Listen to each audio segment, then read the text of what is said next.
पढ़ने वाले हैं संधारित्रों के बारे में। संधारित्र क्या है, संधारित्र कितने प्रकार के हैं और इसका यूज क्या क्या होता है। ठीक है, तो संधारित्र के बारे में जान लेते हैं थोड़ा इसके कि संधारित्र क्या होता है। ठीक है, तो संधारित्र, इसकी डेफिनेशन दे देता हूं फिर समझाता हूं।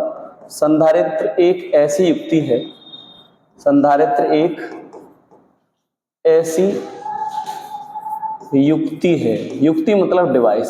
संधारित्र एक ऐसी युक्ति है जिसमें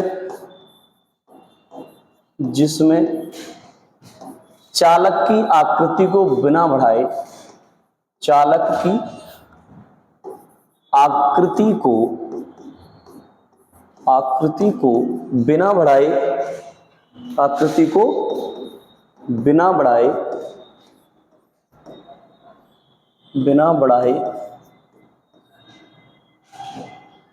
आवेश की पर्याप्त मात्रा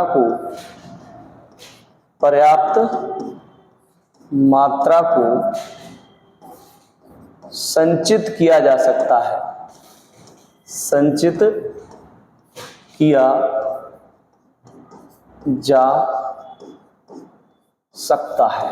ठीक है भाई, तो संधारित्र एक ऐसी युक्ति है, संधारित्र क्या है, एक ऐसी डिवाइस है, ऐसी युक्ति है जिसमें चालक की आकृति को बिना बढ़ाए, इसमें चालक की आकृति को नहीं बढ़ाते हम। इसमें एक्चुअली क्या होता है, इसमें दो प्लेटें होती हैं, जैसे ये आप देख पा रहे हैं, ये प्लेटें हैं, ये इतनी बड़ी प्लेटें हैं, इसमें इनकी आकृति को नहीं बढ़ाते, चालक की आकृति को बिना बढ़ाए आवेश की पर्याप्त मात्रा को स्टोर कर लेते हैं, आवेश की पर्याप्त मात्रा को इसमें संचित कर लेते हैं, इकट्ठा कर लेते हैं। ठीक है, तो इसमें आकृति को, चालक की आकृति को नहीं बढ़ाते। ठीक है, इसे लेकिन हम क्या है, आवेश की पर्याप्त मात्रा इसमें स्टोर कर लेते हैं, ऐसी डिवाइस है। इसकी प्लेटों के बीच में डाई इलेक्ट्रिक पदार्थ भरा जाता है, यानी परावैद्युत पदार्थ भरते हैं इसकी प्लेटों के बीच। परावैद्युत पदार्थ क्या होता है कि भाई वे कुचालक पदार्थ जिन्हें वैद्युत क्षेत्र में रखे जाने पर ध्रुवित हो जाते हैं, वे पदार्थ कुछ परावैद्युत पदार्थ कहलाते हैं। एक परावैद्युत पदार्थ है जैसे पॉलीप्रोपिलीन, ठीक है, तो वो इसके बीच में भर दिया जाता है, जिससे इसकी कैपेसिटी बढ़ जाती है, धारिता बढ़ जाती है। धारिता का मतलब है आवेश को स्टोर करने की कैपेसिटी इसकी बढ़ जाती है। तो ठीक है, तो संधारित्र की कुछ इस टाइप की बनावट होती है, इस प्रकार के बने हुए होते हैं। इसमें दो प्लेटें लगी रहती हैं, ये प्लेटों के बीच की डिस्टेंस को d मान लेते हैं, इसके बीच में डाई इलेक्ट्रिक सब्सटेंस रख देते हैं। ठीक है, और देखिए कुछ अगर आप दैनिक जीवन में देखेंगे तो कुछ कैपेसिटर इस टाइप के आपको देखने को मिल जाएंगे। ठीक है, ये जो इलेक्ट्रॉनिक सर्किट्स के अंदर ये आपको देखने को मिल जाएंगे, राइट। तो संधारित्र अगर देखें ये कितने टाइप के होते हैं, तो बेटा संधारित्र 3 प्रकार के होते हैं। कितने प्रकार के होते हैं? संधारित्र 3 प्रकार के होते हैं, 3 प्रकार के होते हैं। संधारित्र कितने तरीके के होते हैं? 3 प्रकार के होते हैं। नंबर फर्स्ट अगर बात करें तो समांतर प्लेट संधारित्र। कौन सा? समांतर प्लेट संधारित्र। ठीक है, और दूसरा आता है आपका बेलनाकार संधारित्र। बेलनाकार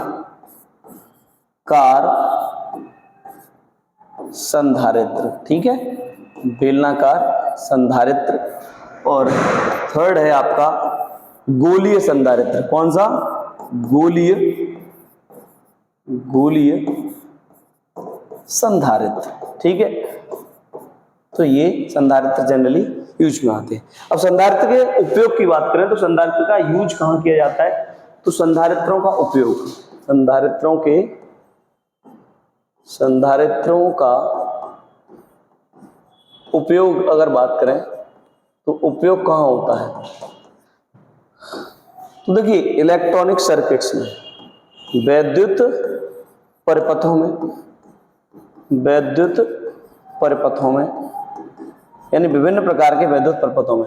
जैसे ये इलेक्ट्रॉनिक सर्किट ही तो है, ये वैद्युत परिपथ ही तो है, इसमें ये यूज हो रहा है। देखिए, तो ये जैसे ये 7 म्यू फैराड है, 7 माइक्रो फैराड, तो ये क्या है? संधारित्र है, तो वैद्युत परिपथों में इसका यूज करते हैं। दूसरा फिल्टर परिपथ में फिल्टर प्रपथ क्या है, कुछ इस टाइप का होता है फिल्टर प्रपथ, ये है फिल्टर प्रपथ, ठीक है। इसमें कुंडली, संधारित्र, ठीक है, रेजिस्टेंस ऐसे लगा देते हैं। इसमें क्या होता है, फिल्टर प्रपथ होता क्या है, जैसे हम क्या करते हैं, प्रत्यावर्ती धारा को दिष्ट धारा में यानी डायरेक्ट करंट में चेंज करते हैं, यानी ऑल्टरनेटिंग करंट को डायरेक्ट करंट में चेंज करते हैं। जैसे एडाप्टर है मोबाइल फोन का, उससे क्या होता है, वो हम क्या उसे ऑल्टरनेट करंट में यानी प्रत्यावर्ती धारा में लगाते हैं, उससे हमें डीसी करंट प्राप्त होता है।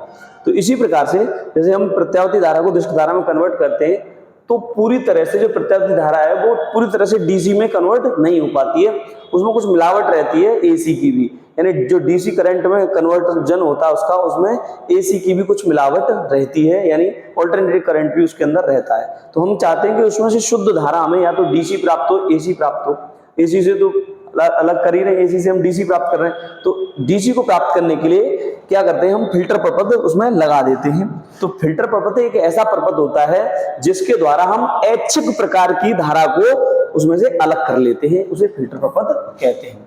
और तीसरा एक आवेश को स्टोर करने में, आवेश को संचित करने में, आवेश को संचित करने में इसका यूज किया जाएगा, संधारित्र का यूज किया जाता है, ठीक है। अगर संधारित्र की धारिता भी यहां पर पढ़ लीजिए, संधारित्र की धारिता क्या होती है, तो देखो संधारित्र की धारिता, संधारित्र की धारिता यानी संधारित्र की कैपेसिटी, संधारित्र की धारिता किसे कहते हैं, कैपेसिटी ऑफ कैपेसिटर। तो संधारित्र, देखिए संधारित्र में क्या है, इसकी परिभाषा दिखा देता हूं पहले। संधारित्र की किसी एक प्लेट को दिया गया आवेश, संधारित्र की किसी एक प्लेट को दिया गया आवेश, ठीक है, ये डेफिनेशन है। वैसे तो संधारित्र धारिता का मतलब है कि उसके अंदर कितना आवेश आ जाता है, ये उसकी कैपेसिटी है। जैसे एक बाल्टी है, उसमें 20 लीटर पानी आता है, तो उसकी कैपेसिटी कितनी है, 20 लीटर। जैसे उसमें 15 लीटर पानी आता है तो 15 लीटर। ऐसे ही इसके अंदर कैपेसिटी कितनी, कितना, जैसे कितना माइक्रोफैराड या कितना उसके अंदर धारिता उसके अंदर आ जाती है, यानी कितना कैपेसिटी उसमें, मतलब उसकी कैपेसिटी है, उसके अंदर कितना आवेश आ जाता है, उसे उसकी कैपेसिटी कहते हैं, ठीक है। तो संधारित्र की किसी, अब उसे लेकिन परिभाषित करेंगे तो कैसे करेंगे, संधारित्र की किसी एक प्लेट को दिया गया आवेश तथा दोनों प्लेटों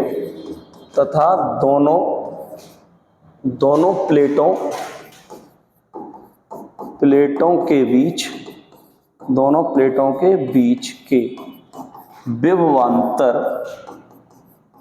के अनुपात को हम क्या कहते हैं, अनुपात को संधारित्र की धारिता कहते हैं। वो संधारित्र की धारिता कहते हैं, ठीक है, कहते हैं। जैसे मान लीजिए कोई संधारित्र है, ये कैपेसिटर है, इसकी पहली प्लेट को जैसे मान लीजिए हमने प्लस क्यू आवेश दिया, क्यू, ठीक है, या इसको तो किसी भी एक प्लेट को दिया गया आवेश तो क्यू, और दोनों प्लेटों के बीच के विभवांतर ये क्या है, बी है, ठीक है। तो इसी को हम क्या कहते हैं, धारिता, C बराबर Q अपॉन V।